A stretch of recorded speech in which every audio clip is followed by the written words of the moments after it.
Hello, I'm Laura Doherty, and I'm the Women's Ministry Director here at Cross Creek Church, and I'm with our pastor, Chris Peters, who is doing a sermon series on contentment for us. And I wanted to ask you a question about that, Chris. Sure. You're preaching on contentment, but many people carry very difficult things: grief, loss, broken relationships.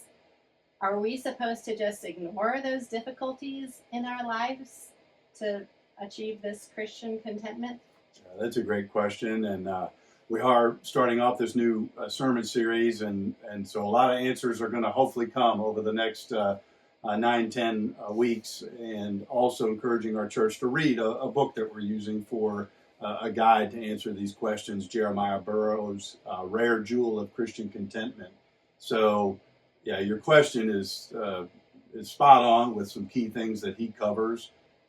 He talks a lot about affliction and how the fact that that affliction can actually be a path to contentment. They don't have to be in contention. We usually think of them as being in opposition. He himself was a person, I think it'd be easy to think that, well, maybe he lived in some pristine situation 400 years ago in the English countryside in a pastoral setting, and sheep in the fields, and everything was good. But he actually lived in a war-torn time of his own country. He was exiled, had to flee his own country of England for a season, and it was a politically volatile time as well.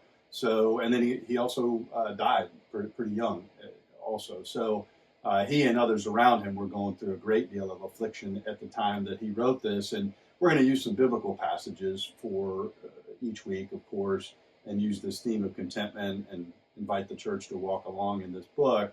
So it's not going to all be about what Burroughs was dealing with, but this theme of contentment is something that he teaches, and we'll look at in the scriptures, is directly related to our affliction.